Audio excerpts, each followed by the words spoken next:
So now moving on to our first question. This is for Dr. Brothers.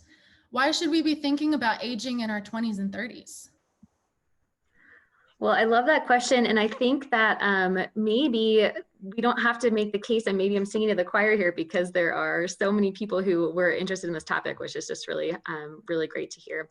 So I'm going to start with a theory. And for my students who are on there, you know, as much as we love to hate theories, I don't want to chase anyone off the call right away, but just talking a little bit about the context and perspective about how we approach aging these days. So decades ago, you know, people started studying aging in the 1900s and really took this loss and decline perspective. Why do people lose abilities, and why is all of this loss and decline happening? And it's yielded some really, really important results that have helped with prevention efforts. But now we have a really different perspective. Kind of in the past, maybe 20 years or so, Paul Baltus, I just want to talk a little bit about lifespan developmental theory because it gives us so much insight and such a different perspective on how to think about aging, not seeing the later part of our lifespan as only a time for loss and decline, but also a time for gains. So for instance, and some people might be thinking, well, that's not even possible. Of course, everything gets worse, right? And I hope to convince you otherwise today. So one of the most important things that lifespan developmental theory gives us is the acknowledgement and the recognition that a lot of gains happen. Actually, and Gloria will be talking a lot about the depth of emotional processing and social connections becoming richer and things like that as we age. And certainly there are gains that happen. In addition to some losses. And then just the acknowledgement that aging is lifelong. So that is one of the most important things that lifespan developmental theory gives us, thinking about development from cradle to grave. So we are in human development, we think about the entire person. It's not just that development happens when that toddler starts this language boom and just amazingly has all of these cognitive connections exploding all over the place, or development that you can see physically in puberty. Those aren't the only developmental periods. We actually develop throughout our entire lives. And if you think about it, we spend most of our time as adults, right? So it's 20 to 100. Is there any other aspiring centenarians out there? I certainly am. And I hope to have a lot of adult years that I continue to grow and develop. So I think that's just the important context to start this discussion, and all of the things that we're going to talk about today really are framed within that lens that we are constantly developing, and what happens earlier in our lives really does matter for later on. Thank you, Dr. Brothers. Yes, we talk here at the center that it's just so important to tell people that aging is something you need to be thinking about throughout the course of your lifetime, because you can do things when you're young to influence how you age when you're older. So moving to our next question, for Dr. Perry, how much exercise should we strive for? Are there particular exercise regimens that are proven to boost long-term health or longevity? Yeah, so a little bit of unpacking to do there. So if we're looking at the guidelines for how much exercise we should receive from the American College of Sports Medicine and the CDC, we kind of look at exercise in the perspective of intensity of exercise. And we kind of think of it in three ways: low intensity, moderate, and then vigorous intensity. So low intensity is more or less the intensity we engage in throughout the entire day. So if you're at the mall shopping or grocery shopping, mowing the yard, doing chores around the house, that would be typically our lower intensity. So if we go up to moderate intensity, what they recommend is that you get about 2.5 hours per week, and they segment that out to about 30 minutes on 5 days of the week. And then for those that engage more so in vigorous intensity, that should be about 20 minutes per day on 3 days of the week. So around 60 to 75 minutes of the week. And I think it's important to stress here, though, that this is like the bare minimum. This is like what you're expected to do. Kind of like in college when your professors say, hey, if you want to do well on this test, the minimum you have to do study time wise is like 2 hours a day or whatever the detail is. So but that's bare minimum just to actually see health benefits from exercise. And of course, the more exercise you do up to a point, because you can do too much, the more health benefits you would see. But the guidelines for 150 minutes a week for moderate intensity, or 60 to 75 of vigorous intensity per week, that's, again, not even exercise performance benefits, but just to see some health benefits from that movement. And then the next part of the question, which is, what kind of regimen is best for longevity, I think it's important to focus on that word longevity, because what a lot of people find surprising is there's some major studies that have been conducted looking at thousands and thousands of people across a lifespan. And they look at people who lead more of a physically active life versus those who lead more of a sedentary life. And what they find out is that the difference in longevity or quantity of life is only about 2 to 5 years. And so this is one question I ask a lot of students, how long do you think you live if you exercise versus not exercise? And they like 20 years, 30 years, but it's typically not as long as people actually think. But the key here again is the maybe not quantity of life, but quality of life. So we do see that those that exercise, even if you're not really adding on a lot more years throughout your lifespan, you're reducing either the years lived with disability or at least the severity of most disabilities by exercising.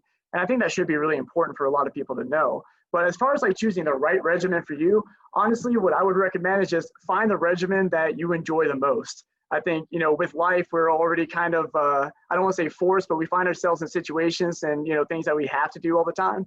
Again, kind of talking to college students, of what classes I speak of. It's like you have to take this class even though you may not enjoy it. So I would really fully recommend that people find an exercise regimen that they just honestly just love doing, because there's such a variety of exercise modalities out there. There has to be something that you enjoy, something that you're going to feel not necessarily guilty if you don't engage in that day, but something you look forward to engaging in that day. So that's how I think I should leave that question as far as what regimen is best.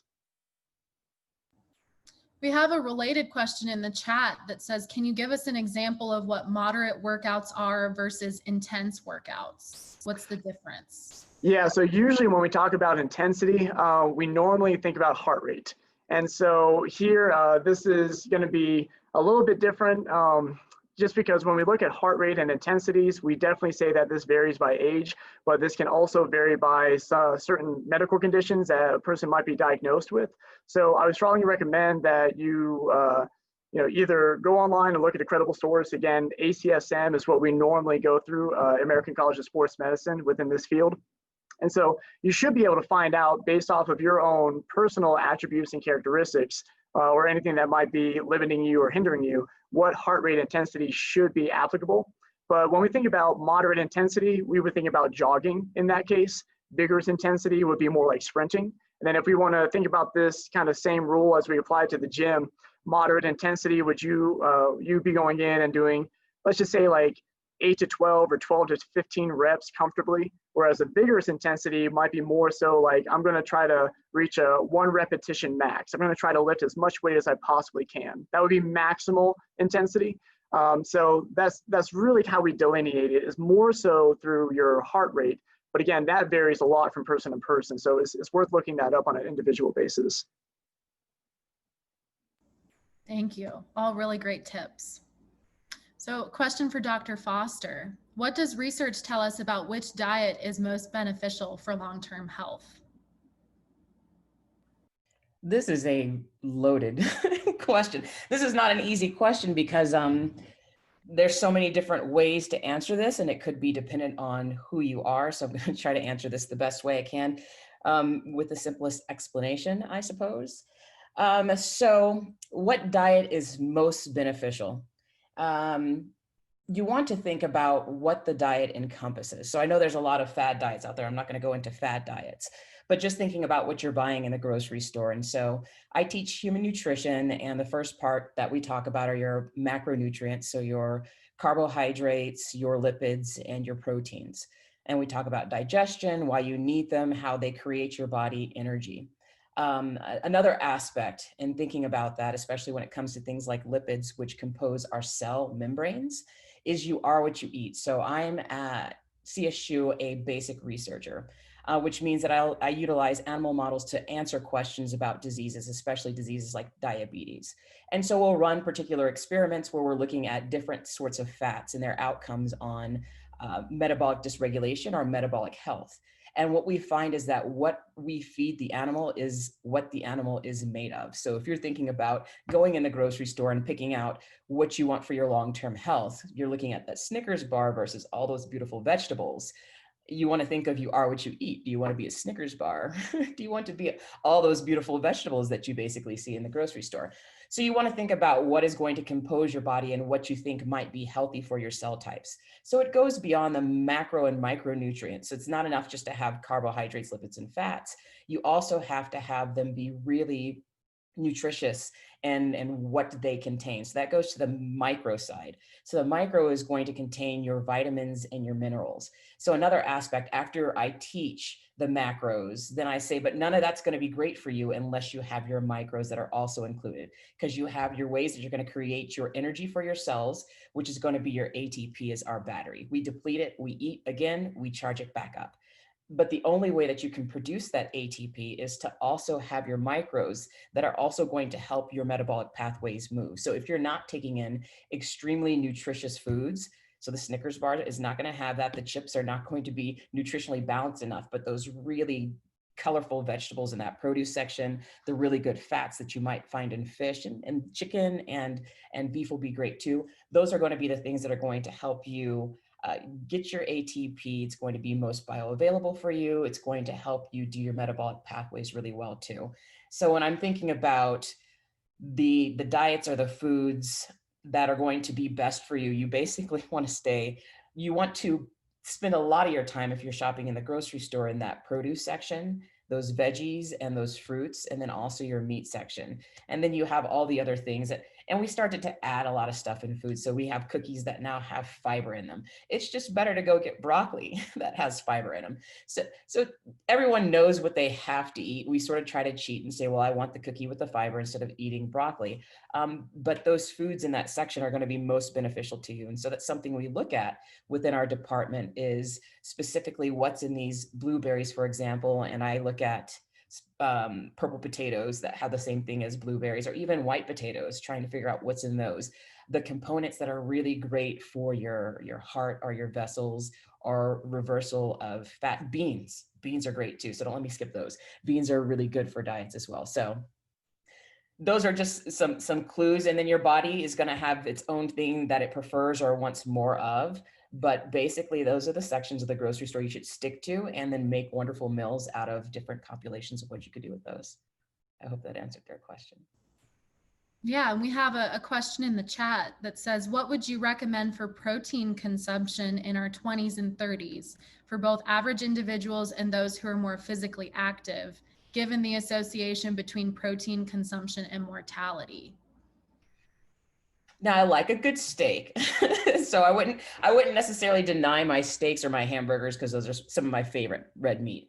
But you want to go for your leaner meats, so your chicken and your turkey, if you're going to be eating that sort of protein on a regular occasion. And then your fishes are really great for you too. So salmon is something that I like to keep in rotation for those really great omegas as well. What about plant-based protein? Got a question about that in the chat.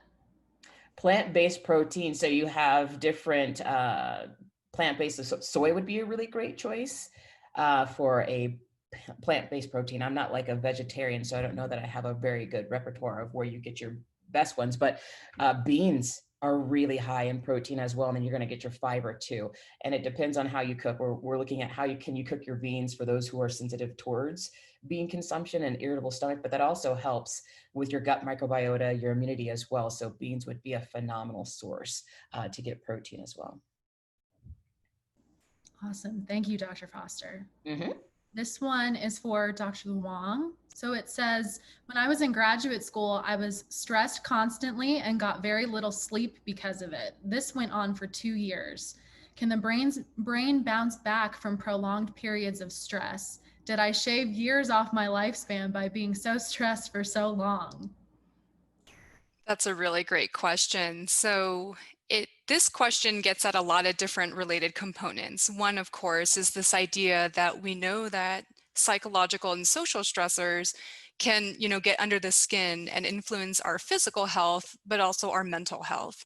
And there's been a study that kind of tried to estimate the impact of this on our health. And it's something like the equivalent of smoking 5 cigarettes a day. So certain kinds of social stressors can really affect our health very negatively. And what this question really gets at too is the impact of stress on our brain, on our physiology, on our health. And so there's something called plasticity or neuroplasticity, and that is the capacity for change. So oftentimes we're thinking, how does the brain get affected negatively by stress? But is there capacity for positive change? That is, can we reverse some of those effects or even show effects in the opposite direction so that we're actually showing improvements over time? So you're absolutely right that when we experience chronic stress, like what you did in grad school, and I'm sorry, grad school was so stressful for you for those 2 years, but when you experience chronic stress, it's true that it does affect us in a lot of different physiological ways. We have elevated levels of glucocorticoids. We see that stress hormones, right, like cortisol are elevated, and also telomere length is shortened. All of these are different indicators of cellular aging. And people who experience chronic stress also tend to have shorter lifespans. So their longevity is reduced, their mortality risk is increased. But what I would also say is there's a reason why you went to grad school, and there's a reason why you probably chose to go through 2 or more years of grad school and go through stress, is because we believe it's going to pay off in the long run. And there is this capacity for change, plasticity, and we can show positive changes, and actually plasticity can remain throughout the lifespan. So as we get older, even though we might have greater difficulties overcoming challenges, we can still overcome those challenges. So some of it is related to how we cope with stressors, how we're able to bounce back from them. And if you've removed yourself from those stressful situations, you're not in grad school anymore, that's a good sign. And so in terms of how many years you've shaved off, I don't know, right? Because it's a balance of all these kinds of different things. We know that people who attain higher education also do live longer, right? So that's kind of one of these balances that we're seeing there. But we know that stress is always going to persist in our lives. Can't run away from it. We're living through a pandemic. We're living through economic stressful situations. So it's a matter of how we approach it. I think there was a question about mindsets that Dr. Brothers will answer later, but our mindsets and how we approach stressors, how we cultivate our coping capacities, that is how we deal with it, the behavioral strategies we use, right? What do we do when we deal with stressors, but also the cognitive strategies, how we think about stressors and how we navigate them in the future can also then help us. And the better we are at dealing with those stressful situations, there's a downstream spiral effect where we can also reduce the physiological activation that comes with those stressful situations. So I'm hoping that you learned a lot in grad school. I'm hoping that you learned how to cope with different stressful situations there, and that you've developed a lot of capacities that will help you in the future. Thank you. And related to that, for Dr. Brothers, how much of our mindset contributes to how we age? Can a positive outlook lead to healthier aging? So a lot here in this question too, and just to kind of follow up with Gloria's excellent answer there's a really interesting TED Talk out there about, it's called, in a book on the upside of stress. And basically, I would just point you to that, but basically the point is, if you lived a life without stress, you would have no growth, no meaning. Like, stress in some ways is adaptive, and it means that we're growing and pushing ourselves in certain ways. Of course, there's amounts where there's too much, but if we can make sense of especially academic related stress, there's an end goal. I'm doing this because I have value and meaning to it, and it's going to make my life better. Then that is really one effective coping strategy, just to kind of reframe what the daily stress is. What I was going to talk about as far as mindset goes, there's so many ways to go here, but my research is in subjective aging. And so I was going to talk about how our mindset about aging, our views and attitudes and expectations about aging can shape our health and wellness and even our longevity. And so there's actually surprisingly, a lot of research, and it's a booming area right now, really exciting evidence coming out with like advanced statistical models and longitudinal studies over decades and decades, and studying all different types of people and from different countries and labs. And all of this research is pointing to the same answer, that people who have more negative expectations about aging, more negative stereotypes about aging, have all of these worse outcomes.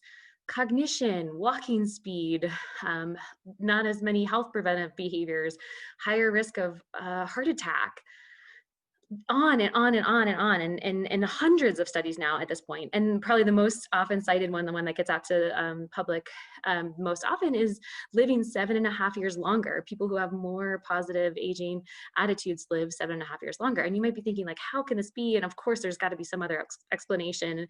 And all this research has controlled for every other explanation. We've looked at the direction. It's not just that people who are positive and optimistic, that's the explanation. It's not people that have healthier starting points are living longer. It's really connected specifically to how we think about aging. And so now we're looking at mechanisms. Why is this? And can we change the way people think about aging? And so that's where a lot of the efforts are going now. So when I was in graduate school, I was working on a pilot program, which now is a big NIH-funded study that Manfred Deal is running. But we developed a program here in Fort Collins at CSU called Aging Plus, and it's for people in their midlife, but I actually would love an Aging Plus version for similar to what we're doing here. And it's just a whole program that helps people to kind of evaluate the aging attitudes and stereotypes that they have. And what we found was that the program preliminarily looks like it's effective at, first of all, changing the way people think about aging, but second of all, we're able to tie that to health promotion behaviors. So the people who were changing the more positively in the aging attitudes actually were having longer, better retention of incorporating a physical activity program. So more successful in starting and maintaining a physical activity program, which will have its own health benefits too. So that's kind of one of the mechanisms, is that we think that people who think more positively about aging are also probably have better sense of control beliefs, that what we do today matters, and that my daily micro decisions that I make about what I'm eating or how much I'm moving or how I'm managing my stress or how many social contacts and networks I'm seeking out, really, maybe that's one of the connecting factors. And I think there's a lot of different things here going on, but that's certainly one of them. So good preliminary evidence so far that we can change the way people think about aging, and that it does have meaningful impacts later on. And I think we're seeing this kind of on a cultural level. So just thinking about all of the cultural shifts that we've seen, I think in the last 10 years on the public discourse on gay rights and women's rights, and not just the past 10 years, but over time the conversation is really changing. Black Lives Matter, right? People are kind of changing the way they're thinking about these things, and ageism is actually one of the last socially acceptable isms that there is, right? It's still socially acceptable to make aging jokes, and we don't do that about other groups anymore, right? And so there's going to be a big push. I think things are going to shift a lot here. There's a really neat organization in Colorado called Changing the Narrative, and their whole effort is to reduce ageism. And they have some really neat projects. They just came out with a competition for artists to design birthday cards that celebrate aging rather than make fun of being senile and wearing diapers and things like that are just so negative and don't capture all of it. So I think there's a lot of empirical evidence, and I think we're going to see a lot of change and shift in the way that we talk about aging, because one of those positive views on aging I was talking about is seeing the later part of the lifespan as a time for opportunities and growth and learning new things and becoming involved in things. And so not to say that we have to all just think about only the positive things that happen with aging and deny all the negative things. That's not what I'm saying at all. But really recognizing that as a little bit more multifaceted and more complex part of our lifespan, and something to look forward to and plan for and prepare for. Awesome. Thank you, Dr. Brothers. Lots to unpack with that question. So moving to Dr. Perry, and also opening up to all the panelists, because this is a more general question. How much do poor eating, drinking, and exercise habits from college affect you in older age? Can you bounce back? And I'm sure we'll have hopefully a myriad of responses from the panel here. Yeah, seeing this question, it's the first thing that comes to mind is kind of the first thing you'd have to really look at is what were the severity of these habits?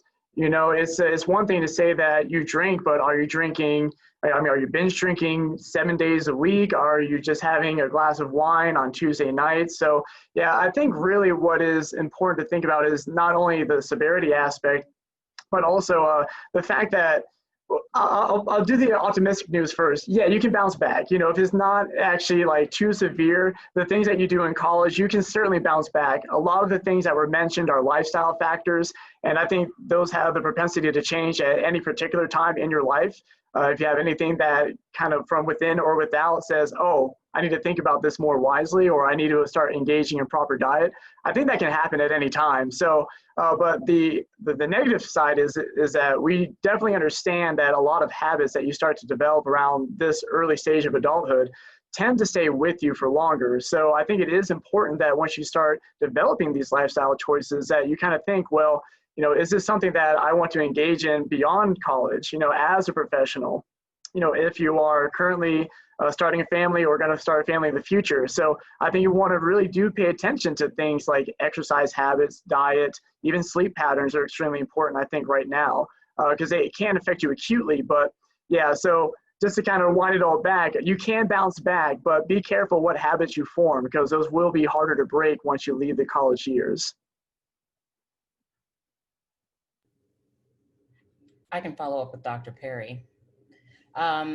It's definitely a case of how severe it is, especially from the two aspects that I would say that I study are going to be, what are you doing to your liver in this case? That's bad diet and alcohol. And then what are you doing to your body or your overall body weight too? And when you're younger, you've got a really great metabolic rate. You can burn off stuff really well. But let's say that you enter into being obese and then you hold it for quite a while. One of the things that we are studying within the laboratory is what obesity does to your immune system. And this can then reflect on what happens to your liver. So your liver it'll work hard with you. Even if you binge drink, it'll make sure to clear the lipids that it stores. It'll make sure to clear the damage. So it's pretty regenerative to a certain point where it's just like, I'm going to give up. That's enough drinking. But if you don't have the correct immunity behind it because you've damaged your immune system due to obesity, then you're not going to be able to heal the same way that you would. So it's interesting how obese, and we're still trying to figure out the factors. Does it start at the level of the gut? Because the gut holds a lot of your immune system. Does it start at the level of visceral adipose tissue where you store it in your belly area? But what we know at this point is that it damages your lymphatic system. It causes fibrotic damage in your lymph nodes. And your lymph nodes are directly, you can feel them right here, for example. Your lymph nodes are directly responsible for creating that immune response that you need when you get sick, or maybe when you have cancer or diseases, fighting a parasite, whatever it may be. So if you spend 4 years being in what's considered an undesirable BMI, then you don't know the damage you're doing. We're still trying to figure out, even if you lose weight, are you fixing your immunity after that point? And signs are pointing to maybe not as good as you want to. So you could be doing permanent damage. If you're overweight, not so much. It's if you are severely obese or getting to that area, then you can damage your immune system, and that will last you throughout your lifetime, which could shorten your lifetime or make you more susceptible to disease. So you want to be careful how much gluttony and decadence you have in your college years. Another question for Dr. Wong. It says, as I'm growing older, I'm finding it harder to make new friends, especially now during COVID. Is this normal? How does loneliness affect aging? And if you have any tips, how can we make friends in a pandemic environment? I think she's frozen. I was wondering if I was the frozen one. Okay, maybe come back to that question. That's a great question. Yeah, let's come back to that question. Dr. Brothers, we'll move to yours. Navigating healthy lifestyle advice can seem overwhelming and stressful, which is counterintuitive. How can we approach creating balance in our lives so that it doesn't feel so difficult or unattainable with limited resources or time? Yeah, this is all these questions are hard, right? I guess if this was easy, we wouldn't be talking about it. But really a lot here on health behavior change. And there's a lot of theory and research in this area. I actually heard a biological researcher talk one time, and he was like, well, I'm, moved on to I'm doing pharmaceutical development because humans are too complex and unpredictable, right? So if we knew what humans were going to do all the time, we would be able to figure this one out really easily. But behavior change, it's a complex piece. We have complex lives, and there's a lot there. But I think that some things to keep in mind are that I mentioned the term earlier, but I love to think about this as micro decisions, like the things that we're thinking about every single day. And if there's things that we can kind of routinize and make just a part of our life so we don't have to think about them, then that can really help to incorporate the daily habits. And so that's one thing that I would say. Another thing is that a lot of the health behavior change theories talk about the pre-behavior phase and getting your mindset right. You know, you have to have the motivation and the desire to incorporate a new behavior before it would be effective. And then also once you kind of have started, so maybe you're keeping up an exercise program for 8 weeks or something like that, and trying to balance that with all the other things in your life, and you find that it's just too much, and then you kind of fall off and don't keep it up. And so you can kind of plan ahead for those things, right? So how do you there's terms called maintenance self-efficacy and recovery self-efficacy. So how do I keep this up for the long term? Or if I have a lapse, like say I'm sick for a week and just give it up, or I have to homeschool my kids and work and do all these million things because our lives are crazy right now. There's no way I have time for any of this other stuff, right? How would you get back to it if you were able to do that? So just thinking ahead and planning for those can be really helpful as far as being able to maintain things for the long term that are important to you. And then I think Rick mentioned really early on in the call that something about, you know, just making it really enjoyable. And so I think that can help you find balance too, in that if you find, we use this approach versus avoidance concept from the psychological literature, that as humans, we tend to approach behaviors that give us pleasure and avoid the ones that give us pain, put simply. And so if is something that you can really look forward to about it, can help you achieve that balance of fitting it all into.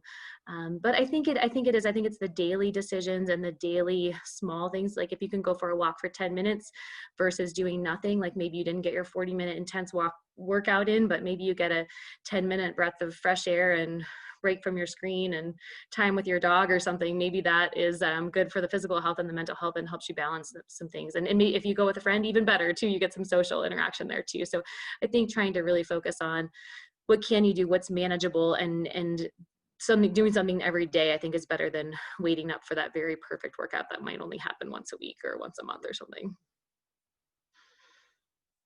Yeah, great tips. So Dr. Luong, welcome back. These COVID times in our virtual meetings. I know, talk about stress, right?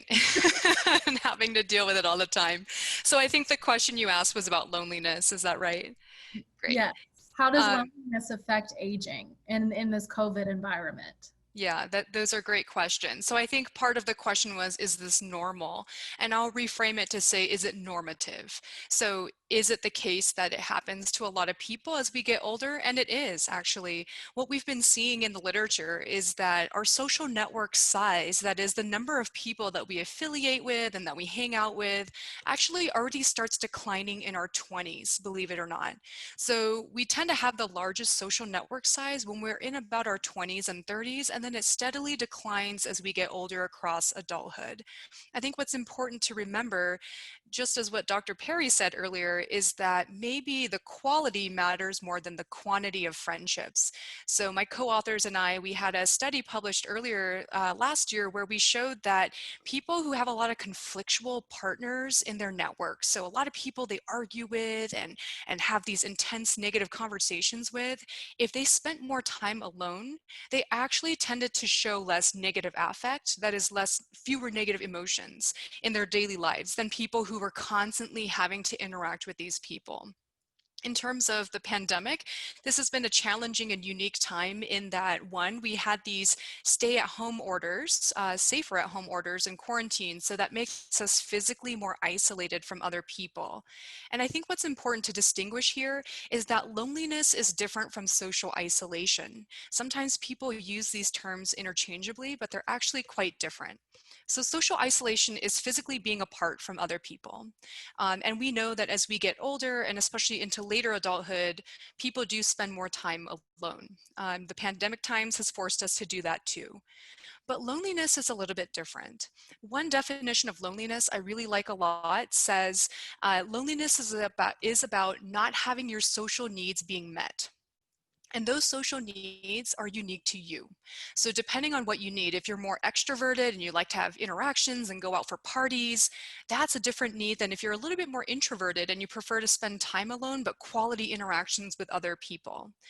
But it's not just about interactions. It can also be other needs that you need being met. Things like feeling supported, like if you needed someone to do your grocery shopping for you, or if you get sick and you need someone to cook for you, do you feel like you have people in your network who can do that for you? Do you have companionship, people you can do things with and share activities with? And do you have intimacy? Do you feel like you can connect with other people and share, secrets or personal information with? These are all different needs that we have, different levels. And when we think about whether those needs are being met, that's what's really important at the core of why loneliness can impact our health and well-being, and why, as we get older, those people who tend to be lonely actually show poor outcomes. They tend to be more reactive to stress, and they also tend to be more physically and mentally unhealthy. So in terms of making friends during the pandemic, I'm not sure if I have the best advice, but there are a lot of different remote ways to make new friends. There's meetup.com, there's different kinds of social networking forums that you can engage in. And there's still research that needs to be done to understand whether these kinds of more remote ways of making friendships is really something that can really replace, having those face-to-face conversations. It's something that I think we're starting to adapt to. And I also think that, going through this COVID time, this pandemic at different ages is affecting people in different ways. So if you're an older adult right now, you've lived most of your life pre-COVID. Whereas if you're younger, now you've kind of lived half your life or a good chunk of your life, prior to COVID, but you've got like post-COVID times ahead as well. So those are all different things to consider. And I would just, end by saying that social relationships are one of the most important predictors of our long-term health and well-being. They're also important for our cognitive functioning. Other people stimulate us cognitively, they bring us new ideas, and that's also one way to kind of stay cognitively sharp. I know there's some questions about that too. So I know that it's a challenging time, but I think it's also very important to try to cultivate our social relationships now more than ever. We have a related question in the chat that says, can you touch on the benefits of embracing intergenerational socialization? So like friendships between older adults and younger adults. Yeah, those are really great questions too. There are a lot of benefits to that as you're bringing up. I think that, and going back to what Dr. Brothers said, I think if we get socialized at younger ages in healthy ways of thinking about aging, that aging isn't all about going downhill and about, people being sick and frail, but about understanding benefits that older adults can bring, and also that older adults can share experiences that are very valuable to younger generations. I think that's very important. I think there are also some really nice programs out there that are connecting younger adults to older adults. For example, there are some programs where younger adults from different countries want to practice their English, and so they connect to older adults in the US to try to practice English, and so they also benefit in that way as well, and older adults can share their experiences and also make new friends. Yeah, great point. Thank you. Moving on to Dr. Perry, this question says, I don't tend to get sleep at the same time every night. Sometimes I get less than 6 hours of sleep, and some nights I get much more. Are erratic sleep schedules harmful? Yeah, so if it's okay, I'm actually going to switch from the mentality and mindset of Dr. Perry over to Dr. Broussard, who is like our rock star sleep researcher here in the HES department, because when I saw this question, this was kind of one of those questions that was in between like our specific focuses. And so it was up for grabs. I'm like, I'm going to grab this one for Dr. Broussard. So she was very kind enough to actually supply her input on here. So this is what she responded to that question. So, and this is her. A regular sleep schedule is ideal, and yes, an erratic sleep schedule is associated with impaired health outcomes. Sleeping one night 6 hours and 9 hours the next means you're always catching up on sleep and suffering the consequences of short sleep multiple nights per week. This includes the reduced ability of your body to deal with nutrients from your food, impaired memory and learning, etc. A consistent bedtime routine also makes falling asleep easier, since sleeping longer on some nights makes going to bed the following night even more difficult, which sets you up in this vicious cycle. And so, yeah, again, I'm really appreciative that she reached out on such short notice to supply that input.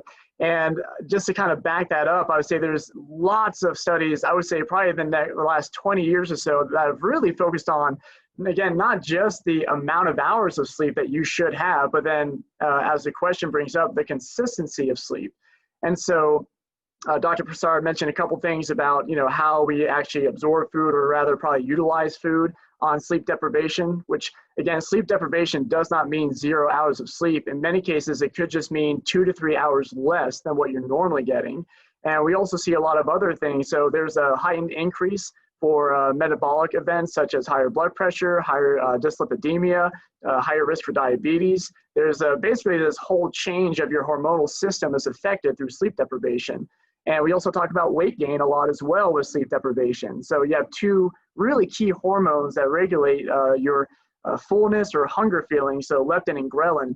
And we notice that there's a higher gap between those kind of functioning or regulated properly. So you actually become a little bit hungrier when you're off of sleep deprivation, and not only hungrier, but usually hungrier for the wrong things. So those foods that elicit like that sweet taste, that usually kind of fires off your reward center a little bit more during sleep deprivation versus normal sleep. So yeah, you would think that, again, mainly the impetus for most things I think people think of is just so long as they get the amount of hours of sleep by the end of the week. But it really is about maintaining a consistent sleep schedule where you can get the correct amount of hours of sleep each night. So yeah, it is important to focus on that. And again, this impacts so many different things about health, physically and mentally. I would love to think that somebody else might want to jump in here and kind of provide more input on that, because it is something that affects us a lot. Dr. Foster, I've seen you nodding your head profusely with this question. Yes, I definitely agree with everything that was. I'm nodding because I'm just like, I'm the person that gets 3 hours of sleep here and then 5 hours of sleep here, and so I'm just like, man, I'm in a bad place. I don't get steady sleep. I don't know the last time that I actually had steady sleep. So yeah, I'm trying to undo the damage on other aspects of my life. Now I'm just thinking about how this crosses with another question about intermittent fasting and things like that, and how all these things tie together. And it comes down to basically lack of sleep being a stressor and higher glucocorticoid levels, and the way to blunt, which has been shown in several animal models and humans, a good way to blunt our stress response is to have comfort foods. And so I always ask my class, like, when you're stressed out, are you like, man, I want to eat that raw broccoli, it looks great? No. You're like, I want the candy bar, the chips, or the alcohol, which are going to be highly palatable things that people crave. And it sets you into this, as Dr. Perry said, with this lack of sleep, it sets you into this pattern that just then becomes exacerbated. And then comes the weight, then comes the disease. And so it's just a bad pattern. And you actually bring up our next question, which is about intermittent fasting. It says intermittent fasting is a popular weight loss technique, and it's often talked about in aging research as a potential hack to living longer. What does research say about the benefits or harms of caloric restriction for weight loss and longevity? And so it is true that the research out there supporting that caloric restriction or even this intermittent fasting is tied to longevity.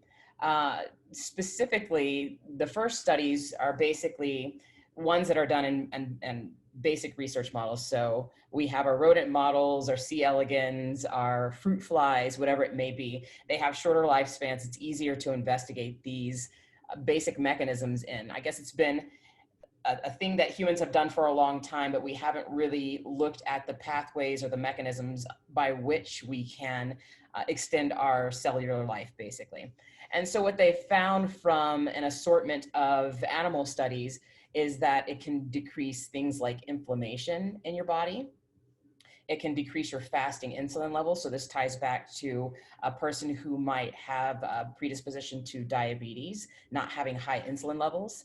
It can change your energy expenditure, your lipid metabolism. It decreases your risk for cardiovascular disease. And again, these are all things that are defined in animal models as far as if you're placing them on a caloric restriction or an intermittent fasting, these are the things that they're going to see occur in these particular animals.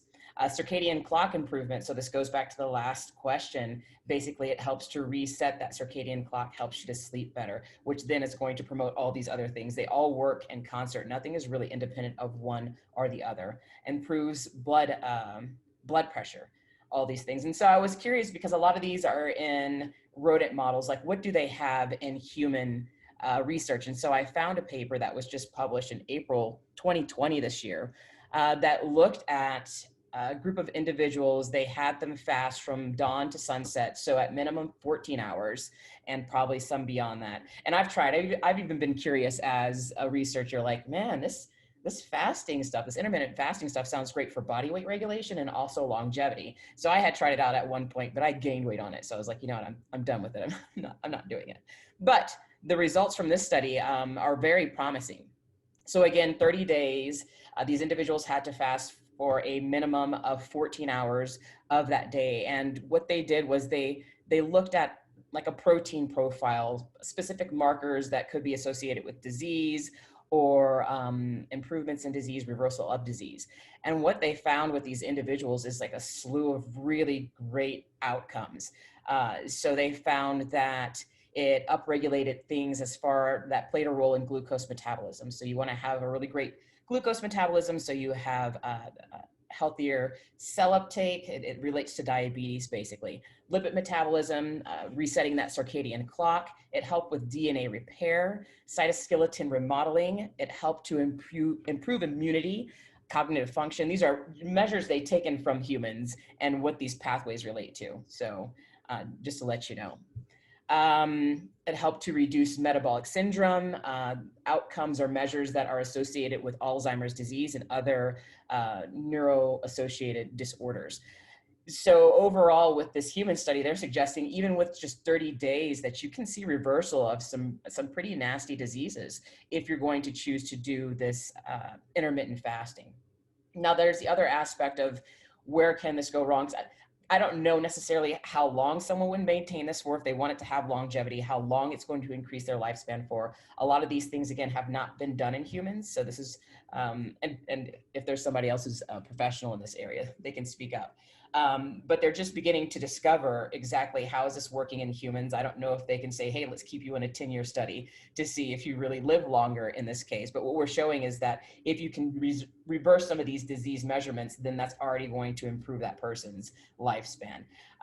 Those who this may not be too great for is if you're already predisposed to a disease, you want to check with your doctor. If you have something like diabetes, to then start trying to fast. If you have something like kidney damage, any of these things, you want to check with your doctor to see if it's okay to do an intermittent fast or a caloric restriction, or how to safely approach those things. But I haven't really read anything that says it's maybe the longer you go, you don't want to do it to the point where you're going to then start to damage your cells. You don't want to starve your cells to death, literally. You want to do it with a reasonable amount of fasting. So other than that, that's the only downfall that I've seen to doing the intermittent fasting. So it's really interesting research. It is, and we talk about it so much at the Center here for Healthy Aging. So thank you for that. Mm-hmm. We only have about 5 or so minutes left, so this might be our last question. I'll just direct everybody to the chat because there's some good conversations that are happening in there, to our panelists answering questions. Thank you. So the next one we have for Dr. Brothers and anyone else who wants to comment, it says, what can we do to keep our minds sharp as we age? Does reading help, or Sudoku, anything, something? Good. I was hoping we would have time to get to this question. So I imagine there's some people out there wondering about this, and cognition is not something we just need to wait and think about until later on. There have been some really interesting lifetime longitudinal studies. And so do we have to do Sudoku? No, you don't. If you love it, do it. So my biggest take on this question is complex cognitive activities throughout the lifespan are the most important thing. Okay, so if you're a student, you are studying, learning, your brain is being challenged constantly. You're doing your thing right now. That's awesome. Where we see problems come in are, if someone retires and they're no longer doing the decision making and planning and organization and daily tasks and having engaged cognitive function anymore. And that's where we can see some steep declines after retirement. So one way to think about this is just to think about so maybe pastimes that you might pick up. We know that you don't have to buy into the brain game industry. You don't have to pay money for the special brain games on computers and that someone's making money off. Those might be fine if you're interested in them, but there's so many other things you can do. And some of the most complex cognitive activities you can do are learn a new language, learn a new musical instrument. And those are things you can do for fun kind of throughout your lifespan. So those can be leisure activities. We also know research shows that lifetime television viewing hours are associated with earlier cognitive decline and dementia. So people who spend more hours in midlife watching television have poorer cognition later on in life. So just something to throw out there too. Finding these leisure time things to keep your brain engaged, I think are really important. And then besides that, other lifestyle factors, probably smoking. A lot of people don't know smoking is actually one of the worst things you can do it's a major risk factor for dementia later on. So quitting smoking can be one of the best things you can do for a million different reasons, but cognition is one of them. And I think that's oftentimes surprising for people. Reducing your risk of diabetes. So diabetes and metabolic disorders are also high risk factors for dementia later on. So really surprising connection sometimes for some people there, but thinking about how different disorders are connected and having one chronic condition puts you at risk for another one can be really important to think of. So if you're trying to limit the obesity and overweight and metabolic problems, you're also doing your brain a huge favor in later life. And maybe Gloria or anyone else might want to jump in as well here. I just wanted to add one point, which is that a lot of this research is correlational, which means they're already tracking what people already do in their daily lives, whether it's crossword puzzles or whatever, and then correlating it with what their brain health looks like later on. And so in the very few studies that we've seen so far where they've tried to do kind of more of a intervention or clinical trial to really understand these things, some of these health benefits are perceived to come years down the road. So I think, the word is still out, the verdict is still out about whether, they really are helpful. But going back to what Dr. Brothers said, I think it's important to do them if you like it. Like, don't force yourself to do crossword puzzles and all these Sudoku puzzles if you really hate it and it's really bringing you a lot of pain to try to add it every day into your life. Do things that are stimulating cognitively, like having conversations with people who might have different perspectives than you, and some of the other things that Dr. Brothers mentioned, like learning a new language, if it's interesting to you. And those are great ways to remain engaged throughout your lifespan. Thank you both. That's about all the time that we have. Don't want to dive into another question. We'll go over time. So just want to thank all of our panelists for all of this great information. You gave us so many good tips today that I think we can all take and mull over from this webinar. So just want to remind everybody, if you want to keep up with Center for Healthy Aging events, you can follow us on Facebook and Twitter. Our handle is CSU Healthy Aging. You can also join our listserv. You could just email us, healthyaging@colostate.edu. But other than that, thank you all so much for this. This was awesome.